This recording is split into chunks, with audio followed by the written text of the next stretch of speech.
Hey, it's Vanessa, the Crafty Gemini. I post weekly crafting, cooking, and organic gardening videos right here on my YouTube channel. In this video, I'm teaching you how to make some cute, easy, and inexpensive headbands.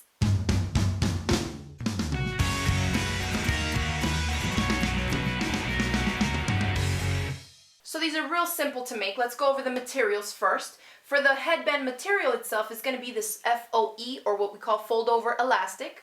Okay, and it comes in a variety of widths and sizes, and if you're in a pinch and you can't find FOE, you can always use just plain old elastic, but I find that the fold over elastic is a lot more smooth and it's more comfortable, especially if you're making these for babies or young children. Okay, so I have them in two different sizes here. This is the 1-inch width, and then I also have it in some 5/8 of an inch width.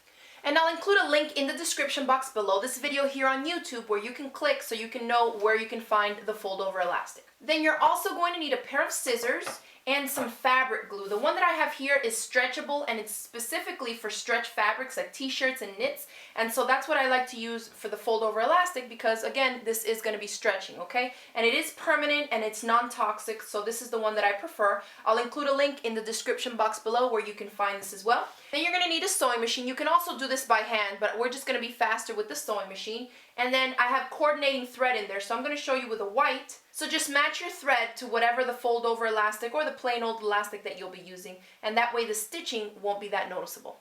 Just to give you an estimate, for my daughter who's about 1.5, and we do have a lot of hair and a lot of puffy curly hair around here, I usually will cut hers to 12 inches.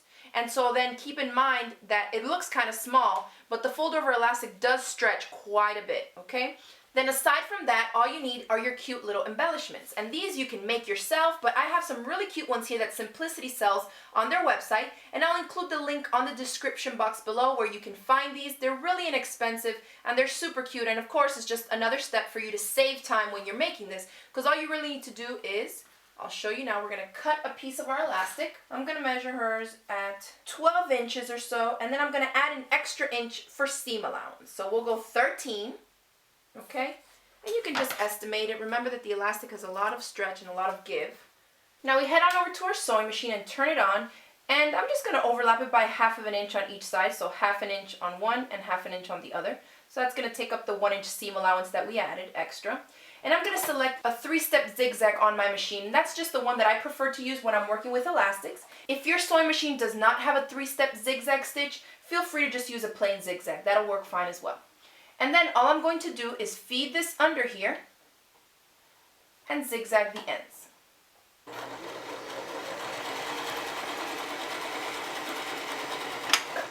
And take some back stitches. You can even go back a whole nother row if you wanted to.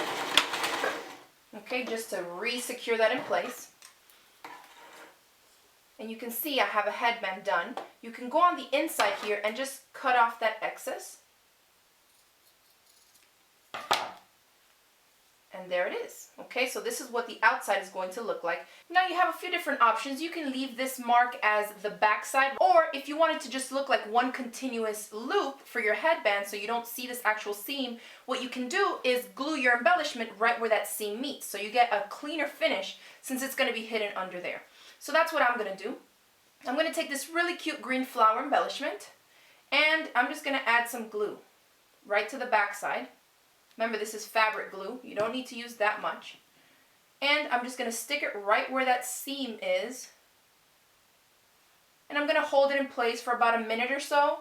And then you can just clip it into place because you're going to have to let it sit for about 24 hours before you start using it. And if you're using a different type of fabric glue, just make sure that you read the manufacturer's instructions so you know exactly how that specific glue works. And I'm just going to grab a little hair clip. You can use clothespins or whatever you have and just put it there so that I know nobody's going to mess with it and that it's not going to come apart, and then just let it sit for 24 hours. Now we can set this one aside and we're going to start working on a different one. This one that I have here is a Simplicity slide-on headband embellishment, and you can see when I flip it over that it has a piece of felt back here with 2 slits in it, and you basically are going to slide this through there. So once you cut out your fold-over elastic to the length you need it, I'm going to use a safety pin here, which is going to help me feed it through. I'm just going to put it there, close off my safety pin, and then I'm going to feed it through one hole here and make it come out on the other side, okay? And we can remove this And so you want to make sure that you do that first before you overlap and sew down these edges. Now this fold over elastic I have here is only 5/8 of an inch wide. I'll bring over my sewing machine. Again, I'm using that 3-step zigzag. Just going to overlap these edges.